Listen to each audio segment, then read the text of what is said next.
جبکہ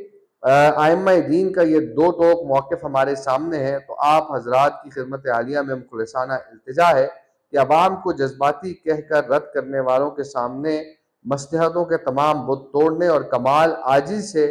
انہیں اس مارکے کی اصل حساسیت سے آگاہ فرمانے کے لیے اپنا دست شفقت جو ہے وہ آگے بڑھائیں۔ مزید خط میں یہ لکھا گیا ہے کہ چنانچہ میں تحریک کے منصب پر سرپرستی سے آپ تمام علماء کرام اور خطباء عظام کی خدمت عالیہ میں مخلصانہ اور پرزور گزارش کرتا ہوں کہ آپ اس نازک موضوع پر اپنے خطبات جمعہ میں نہ صرف اس فتنے کی بھرپور مذمت فرمائیں بلکہ شریعت اور تاریخ کی روشنی میں جیو چینل کے اس گستاخانہ اقدام کے خلاف انتہائی تفصیلی اور مدلل خطاب بھی ارشاد فرمائیں۔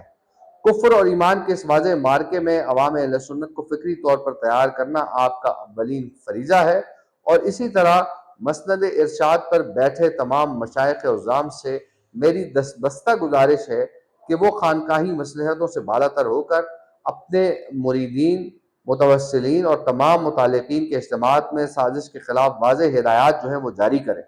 انہیں بتائیں کہ اس اسلام دشمن اور فتنہ پرور جیو میڈیا کا جامع بائیکاٹ کرنا اور گستاخوں کے خلاف سینہ سپر ہونا ہی اصل تصوف اور روح طریقت ہے۔ اور یہ بھی کہا گیا خط میں کہ الغرض تمام علماء کرام، مشائخ عظام آگے بڑھیں اور جیو چینل کے گستاخانہ اقدام کے خلاف اپنا بھرپور، متحرک اور کلیدی کردار ادا کریں۔ آخر میں مقتدر اداروں اور مصلحت پسند حکمرانوں کو یہ پیغام بھی آپ ہی کی زبان سے جانا چاہیے کہ محض 15 دن کے لیے لائسنس منسوخ کرنے یا عارضی پابندیوں سے عاشقان رسول کے دل ٹھنڈے نہیں ہوں گے، اور اس فتنے کا واحد حل اس نیٹ ورک کی ابدی بندش اور مجرموں کی کیفر کردار تک رسائی ہے۔ اگر اس معاملے میں نرمی برتی گئی تو اسے غیرت ایمانی کا سودا سمجھا جائے گا۔ اور خط میں یہ لکھا کہ جسے کوئی بھی حقیقی عاشق رسول قابل قبول نہیں سمجھے گا۔ چنانچہ تحریک لبیک پاکستان کی طرف سے آپ تمام حضرات سے گزارش ہے کہ اس آنے والے جمعۃ المبارک 3 جولائی 2026 کو اپنے خطبات اور خانقاہی اجتماعات میں یہ خصوصی اعلانات فرمائیں کہ آج تمام عاشقان رسول اور عوام اہل سنت ٹھیک دوپہر 3 بجے اپنے اپنے شہروں، قصبوں اور علاقوں میں جمع ہو کر جیو چینل کے گستاخانہ اقدام کے خلاف ایک بھرپور اور تاریخی احتجاج جو ہے وہ ریکارڈ کروائیں، تاکہ محراب و منبر اور خانقاہ کا یہ اتحاد باطل کے ایوانوں کو لرزا کر رکھ دے۔ خط میں یہ لکھا گیا ہے کہ جب تک ہماری سانسیں باقی ہیں ہم آقا صلی اللہ علیہ وسلم کی ناموس پر پہرا دیتے رہیں گے، کیونکہ ہمارا جینا اور مرنا اسی چوکھٹ سے وابستہ ہے۔ اور شعر لکھا ہے انہوں نے کہ کی محمد سے وفا تو نے تو ہم تیرے ہیں، یہ جہاں چیز ہے کیا لوح و قلم تیرے ہیں۔ اللہ تعالیٰ آپ حضرات کا سایہ سلامت رکھے اور ہمیں دین متین کی سچی خدمت کی توفیق عطا فرمائے۔ پیر قاضی محمود آوانی، سرپرست اعلیٰ تحریک لبیک پاکستان۔ تو یہ تحریک لبیک پاکستان کا جو آج مجلس شورا کا اجلاس ہوا، اور اس کے بعد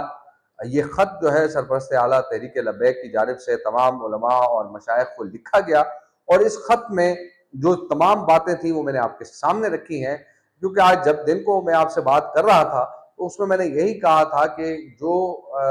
فیصلہ ہوگا لبیک کی شورا کا، تو اس حوالے سے وہ یقینی طور پر بڑا امپورٹنٹ ہوگا۔ اب مسئلہ یہ ہے کہ 3 جولائی کو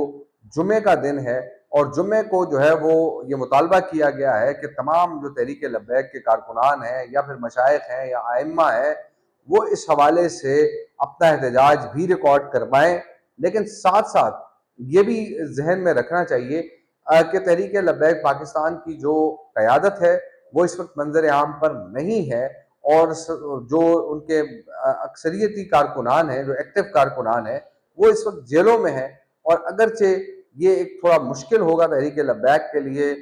کہ وہ احتجاج کر سکیں اور اس طرح کا جو ہے وہ باہر نکل سکیں، لیکن اب جمعے کا دن ہے، 3 جولائی ہے، جمعے کی نماز کے بعد اس احتجاج کا اعلان کیا گیا ہے، اور تو دیکھتے ہیں کہ کیا اونٹ کس کروٹ بیٹھتا ہے۔ لیکن جو جیو نیوز ہے ان کی جانب سے بار بار جو ہے وہ اس حوالے سے معذرت کی جا رہی ہے، وہ معافی مانگ رہے ہیں، لیکن شاید جو ہے وہ ایک ایڈیٹوریل جو ان کا سٹاف ہے جن کی یہ بڑی ایک غلطی تھی کہ انہوں نے اس طرح کا کانٹینٹ جو ہے وہ جانے دیا اور وہ آن ایئر ہوا، اور جس کی وجہ سے یقینی طور پر آج پاکستان میں ہم دیکھ رہے ہیں کہ احتجاج بھی ہو رہا ہے، علماء بھی احتجاج کر رہے ہیں، عام لوگ بھی جو ہے وہ اس پر تھوڑا سا غم و غصہ جو ہے وہ رکھتے ہیں، لیکن جو اس وقت حالات ہیں، کیونکہ حکومت نے تو اس پر پھر فور ایکشن لیا، 15 دن کے لیے پیمرا نے ان کا جو لائسنس ہے وہ معطل کیا ہے، لیکن اب 15 دن گزرنے کے بعد کیا ہوگا یہ تو آگے وقت ہی بتائے گا، لیکن جو اس وقت کی جو صورتحال ہے، تحریک لبیک جو خط لکھا ہے وہ ہم نے آپ کے سامنے پیش کر دیا ہے۔ اپنا بہت سارا خیال رکھیے، دعاؤں میں یاد رکھیے، اور اگر آپ نے سبسکرائب نہیں کیا ہوا تو چینل سبسکرائب کریں۔ مجھے دیجیے اجازت، اللہ نگہبان۔